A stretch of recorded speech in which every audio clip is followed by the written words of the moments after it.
Rear Admiral Bill Schachte.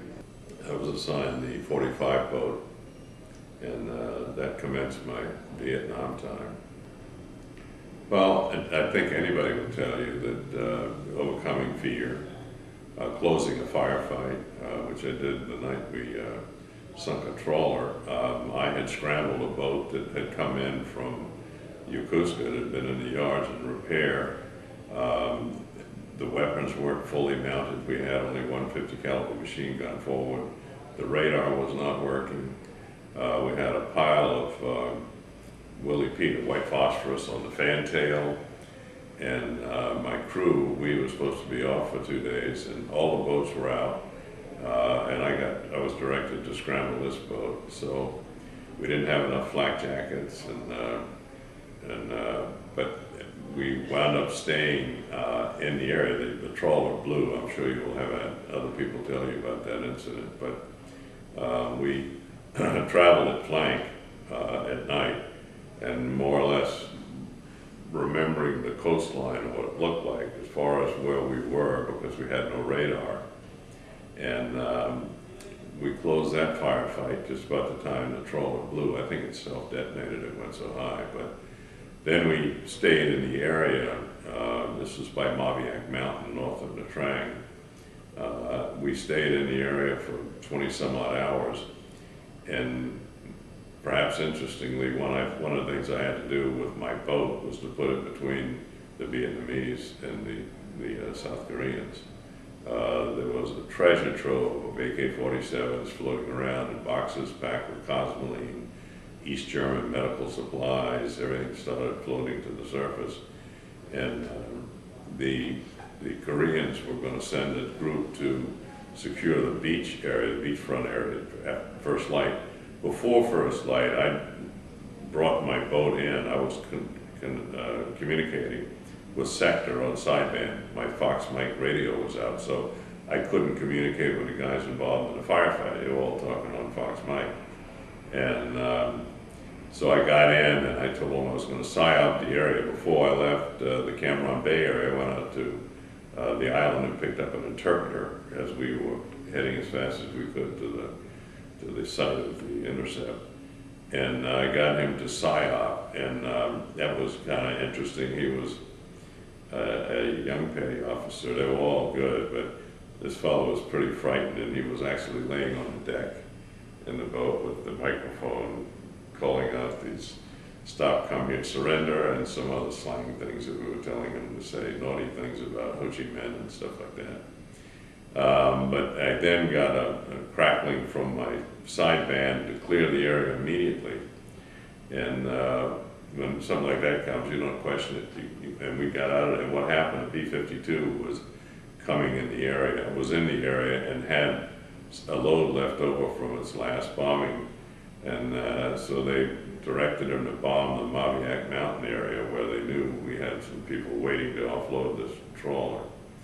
And that was pretty scary, because the bombs came in. We just had enough time to clear, but the waves from the concussion on the beach were enough to really give us a monsoon kind of situation for a short period of time. Then I got with the coordinator for the Vietnamese Navy folks that were there. Hudson McGee was his name, Lieutenant McGee, and I was able to communicate with him and told him about the sideband problem. And we finally, the Koreans came down on the beach, and the first thing they did was they started undressing. And what was that? Well, they were UDT kind of guys. They were going after that trawler, so they weren't supposed to be doing any of that. But anyway, we coordinated, and I was able to pick up a Korean officer on my boat, so I was able to tell him what to tell the folks on the beach, suggested the folks on the beach, and also was coordinating with Sector and Nha Trang on sideband.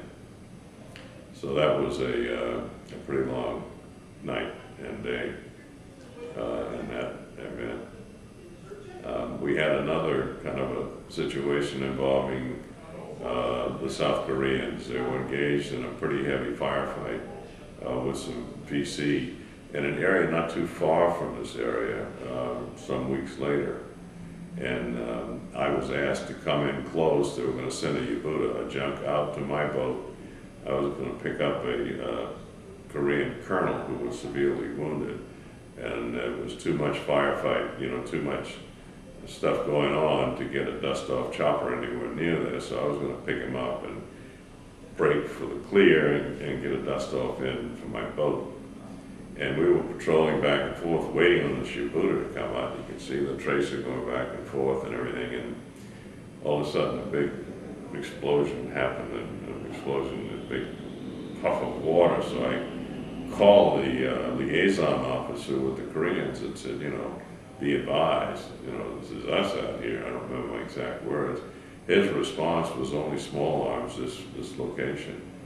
So I turned to my driver, I was on the stern of the boat, and said, get out of here, and we did.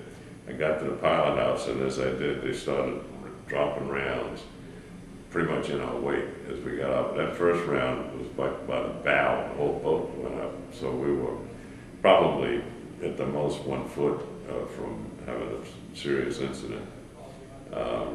That was kind of exciting. And then during TET, we were, that whole area was very volatile.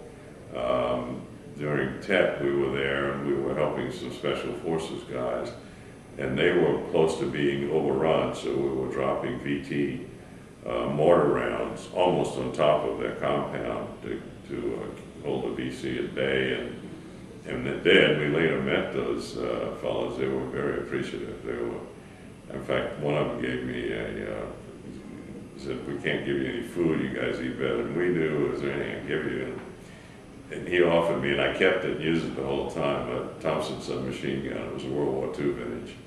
And one of the boats on ships out on patrol and running the barrier gave me a couple of clips. They had one clip, and so I used that. But that was an interesting time. Interestingly, also, I was kind of put on report by the security guys that would monitor our communications, because we were in this pretty hot situation, and I was passing information in the clear with coordinates of where it was going, what was happening, what they were telling the BC were doing, and I was admonished for not using what we call a shackle code. It's a 3-letter code that you're supposed to use, perishable for 24 hours, but that was crazy. I didn't have time to do that. But those were the kinds of little vignettes that occurred.